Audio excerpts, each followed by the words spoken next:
Welcome to Robust News. Robust News में आपका स्वागत है। आज हम आपको लेते चलते हैं इजराइल और गाजा, जहां पर घमासान लड़ाई चल रही है।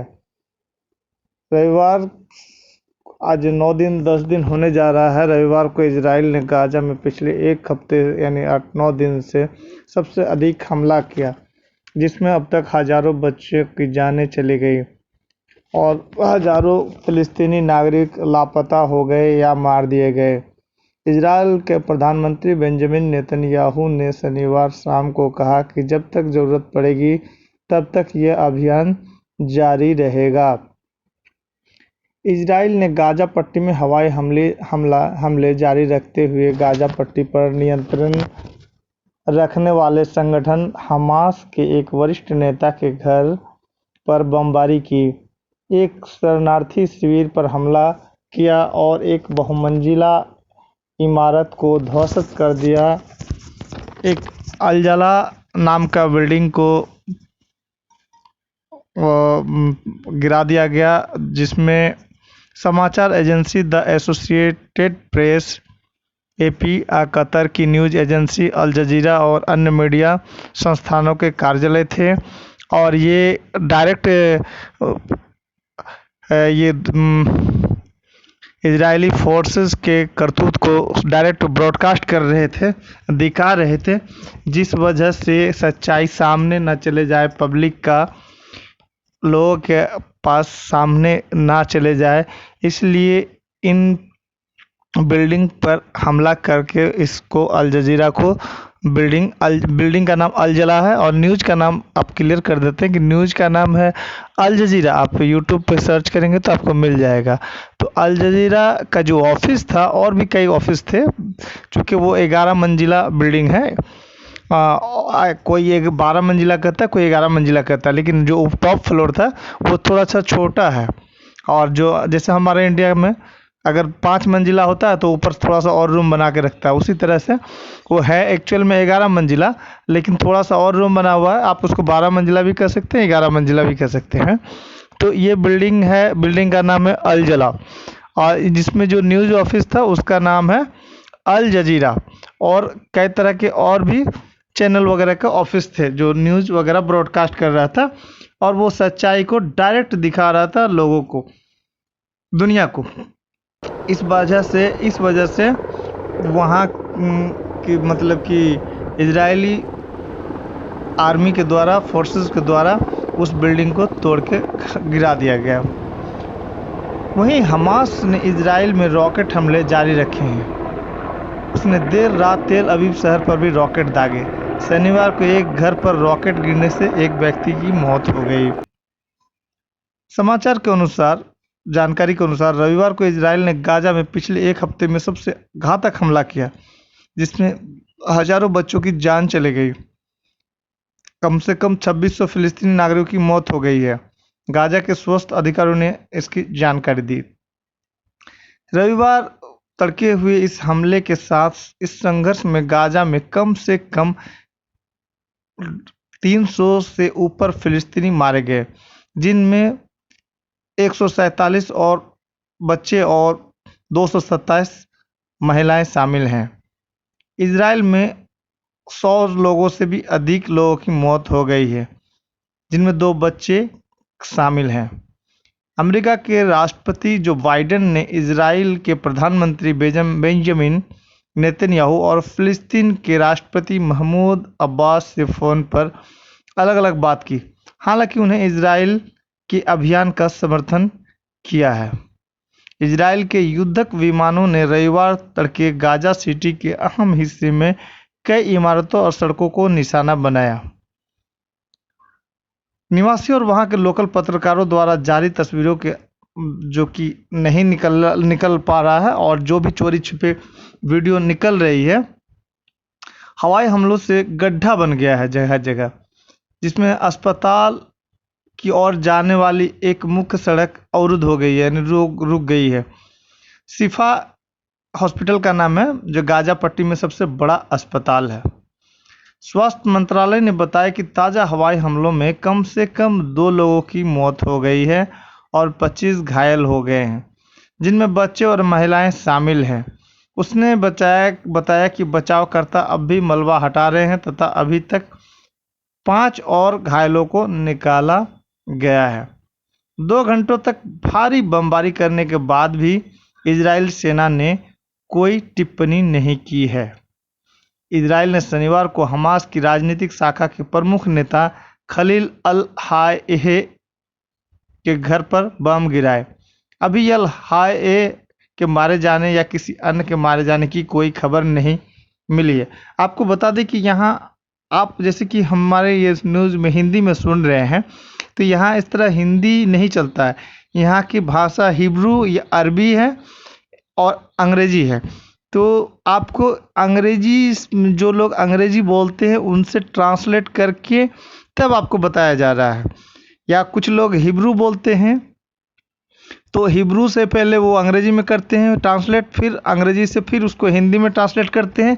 इस तरह से आपके पास खबर पहुंचती है। या फिर जो लोग अरबी बोलते हैं उसको अरबी से इंग्लिश में ट्रांसलेट करते हैं, फिर इंग्लिश से हिंदी में ट्रांसलेट करते हैं, तब बात पहुंचती है।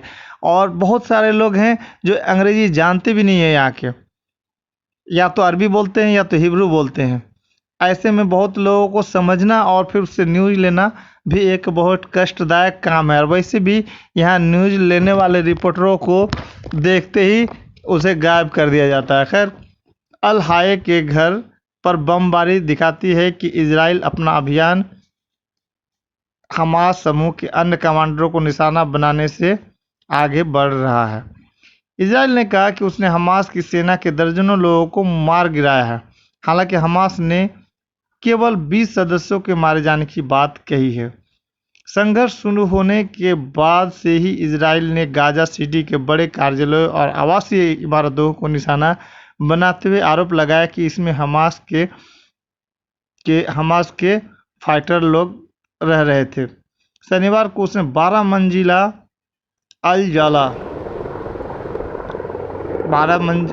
शनिवार के दिन 12 मंजिला अल जला यानी कि वो अल जजीरा के जो बिल्डिंग है उसको गिरा दिया, जहां समाचार एजेंसी एपी, टीवी नेटवर्क, अल जजीरा और अन्य मीडिया संस्थान के कार्यालय स्थित थे। नेतन्याहू ने शनिवार शाम को टेलीविज़न पर दिए भाषण में कहा, जब तक ज़रूरत पड़ेगी तब तक यह अभियान जारी रहेगा। उन्होंने आरोप लगाया कि हमास की सैन्य खुफिया इकाई इस इमारत में काम कर रही थी। अपने बचाव में इसने इस तरह का बात बोला, लेकिन हकीकत यह है कि अल जजीरा और सब न्यूज़ वाले सीधा इजराइल की कार्रवाई को ब्रॉडकास्ट कर रहे थे कि वो किस तरह से हमास के फाइटरों से तो लड़ नहीं पा रहे हैं, लेकिन वहाँ के जो भोली भाली जनता है उस पर बम गिरा रहे हैं। तो अब देखिए आगे कितने, जो इंटरसेप्टर मशीन की बात हो रही है, तो वो इंटरसेप्टर मशीन से एक गोला, एक जो रॉकेट आ रहे हैं उसको रोकने में इजराइल को 1 करोड़ के आसपास इंडियन करेंसी में खर्च आ रहा है। और जबकि इजराइल जो हमास के फाइटर लोग हैं, इन लोग जो कि रॉकेट फेंक रहे हैं, तो इसको 200 से 300 डॉलर के हिसाब से आ रहा है। तो आप इंडियन करेंसी में आप ऐसे कर सकते हैं, 300-400 ही डॉलर मान लीजिए, तो 400 गुना 80 यानी कि आप इतना समझ लीजिए 400 गुना 80 यानी 32,000, यानी इसको 32,000 खर्चा आ रहा है एक रॉकेट फेंकने में हमास को, और इजराइल को उसे रोकने में 1 करोड़ खर्चा आ रहा है। और हमास के लोगों का कहना है कि हम तो अभी ये लड़ाई को 20 साल तक लड़ सकते हैं। यानी कि जिस तरह अमेरिका अफ़गानिस्तान में था तो 20 साल तक लड़ने के बाद अमेरिका अपनी दुम और सिट्टी पिट्टी बांध कर भाग रहा है, वैसे ही हाल अभी यहाँ है। अब हमास के जो अंदर की बात है, जो इसके जो कह रहे हैं यहाँ के जनता या हमास के लोग जो कह रहे हैं कि हमें 20 साल तक लड़ने की कैपेसिटी है। तो अब देखिए ये लड़ाई कहाँ तक चलता है। चलिए हम आगे आपको बता रहे हैं। इजराइल आवासीय इमारतों समेत कई स्थानों पर हवाई हमलों के पीछे हमास की मौजूदगी की वजह बताता है। सेना ने इस उग्रवादी समूह पर पत्रकारों को मानव ढाल की तरह इस्तेमाल करने का आरोप भी लगाया, लेकिन इस संबंध में कोई सबूत नहीं दिया। एपी का कार्यालय इस इमारत में पिछले 15 वर्षों से था। यानी कि इजराइल और हमास के बीच पहले के 3 युद्धों के दौरान भी उसने इसी इमारत से काम किया, लेकिन कभी उसे सीधे निशाना नहीं बनाया गया। मीडिया संस्थानों के कार्यालय जिस इमारत में थे, उस पर दोपहर को हुए हमले से पहले इजरायली सेना ने इमारत के मालिक को फ़ोन कर इसे निशाना बनाए जाने की चेतावनी भी दी थी। इसके बाद एपी के कर्मचारी एवं अन्य लोगों ने तत्काल इमारत को खाली किया। समाचार संगठनों ने इजरायल के इस हवाई हमले के लिए स्पष्टीकरण देने की मांग की। एपी के अध्यक्ष और मुख्य कार्यकारी अधिकारी गैरी प्रुइट ने एक बयान में कहा, आज जो भी हुआ इसके कारण गाजा में जो भी हो रहा है उसके बारे में दुनिया ज़्यादा नहीं जान पाएगी। उन्होंने कहा कि अमेरिकी एक समाचार एजेंसी इजरायली सरकार से जानकारी ले रही है और तथा उसके बारे में और अधिक जानने के लिए अमेरिका के विदेश विभाग के साथ बातचीत कर रही है। अल जजीरा मीडिया नेटवर्क के कार्यवाहक महानिदेशक मुस्तफ़ा शुआग ने इस हमले को युद्ध अपराध बताया, जिसका मकसद मीडिया को चुप कराना और गाजा के लोगों की पीड़ा को छुपाना है। इसके बाद व्हाइट हाउस की प्रेस सचिव जेन साकी ने ट्वीट किया कि अमेरिका ने इजरायलियों को साफ तौर पर बता दिया है कि पत्रकारों तथा स्वतंत्र मीडिया की सुरक्षा सुनिश्चित करना सर्वोच्च प्राथमिकता है। शनिवार को ही गाजा सिटी में घनी आबादी वाले सती शरणार्थी शिविर में एक अन्य हवाई हमले में 2 महिलाओं और 8 बच्चों की मौत हो गई। इस बीच मिस्र ने उम्मीद जताई कि अमेरिका के हस्तक्षेप से इजरायल के हमले रुक सकते हैं। संयुक्त राष्ट्र सुरक्षा परिषद को रविवार को बैठक करनी है। पूर्वी यरूशलेम में इस महीने की शुरुआत में तनाव तब शुरू हुआ जब फिलिस्तीनियों ने शेख जर्रा में उन्हें निकाले जाने के खिलाफ प्रदर्शन किया और इजरायली पुलिस ने अल अक्सा मस्जिद में निहत्थे नमाजियों पर अंधाधुंध गोलियां चलाई और नमाजियों को गोली मारा, और इस वजह से ये लड़ाई आज 10वें दिन भी जारी है। यह लड़ाई 10 मई को शुरू हुई जब यरूशलेम को बचाने का दावा करने वाले हमास ने लंबी दूरी के रॉकेट दागने शुरू किए। इजराइल ने जवाबी कार्रवाई करते हुए हवाई हमले किए। अब संयुक्त राष्ट्र प्रमुख क्या कहते हैं, चलिए उस पर भी आपको बताते चले। संयुक्त राष्ट्र के महासचिव एंटोनियो गुतारेस उस इजरायली हवाई हमले से बेहद परेशान है जिसमें गाजा शहर की एक ऊंची इमारत ध्वस्त हो गई। इस इमारत में कई अंतर्राष्ट्रीय मीडिया संगठनों के कार्यालय और आवासीय अपार्टमेंट थे। संयुक्त राष्ट्र के प्रवक्ता स्टीफन दुजारिक ने कहा कि महासचिव हताहत आम नागरिकों की संख्या लगातार बढ़ने से निराश हैं। प्रवक्ता ने शनिवार को कहा, महासचिव ने सभी पक्षों को याद दिलाया है कि असंख्य नागरिकों और मीडिया संगठनों को अंधाधुंध निशाना बनाया जाना अंतर्राष्ट्रीय कानून का उल्लंघन है और हर कीमत पर इसे रोकना चाहिए। दुजारिक ने कहा कि गुतारेस ने गाजा में अल सती शरणार्थी शिविर में शुक्रवार को हुए इजरायली हमले के कारण बच्चों समेत एक ही परिवार के 10 सदस्यों की मौत का भी जिक्र किया। अब आगे आपको बताते चले कि चीन के विदेश मंत्री वांग यी ने संयुक्त राष्ट्र सुरक्षा परिषद से इजरायल और गाजा के हमास शासकों के बीच हिंसा जल्द से जल्द खत्म कराने की मांग की है। उन्होंने परिषद द्वारा अभी तक कोई कार्रवाई न किए जाने के लिए अमेरिका को जिम्मेदार ठहराया। चीन की सरकार समाचार एजेंसी शिन्हुआ ने वांग के हवाले से कहा, यह खेदजनक है कि परिषद अभी तक किसी भी समझौते पर नहीं पहुंची है। वहीं अमेरिका अंतर्राष्ट्रीय न्याय के विरुद्ध खड़ा है। वांग ने पाकिस्तान के विदेश मंत्री शाह महमूद कुरैशी से शनिवार को फोन पर की बातचीत में यह बात कही। उन्होंने 2 राष्ट्र के समझौते का समर्थन किया और कहा कि इस महीने सुरक्षा परिषद का अध्यक्ष चीन सभी पक्षों से उम्मीद करता है कि रविवार को जब परिषद इस संघर्ष पर चर्चा करे तो वे एक सुर में आवाज उठाएं। वांग ने कहा कि सुरक्षा परिषद को 2 राष्ट्र के समाधान की पुनः पुष्टि करनी चाहिए और फिलिस्तीनियों तथा इजरायलियों से इस आधार पर जल्द से जल्द वार्ता बहाल करने का अनुरोध करना चाहिए।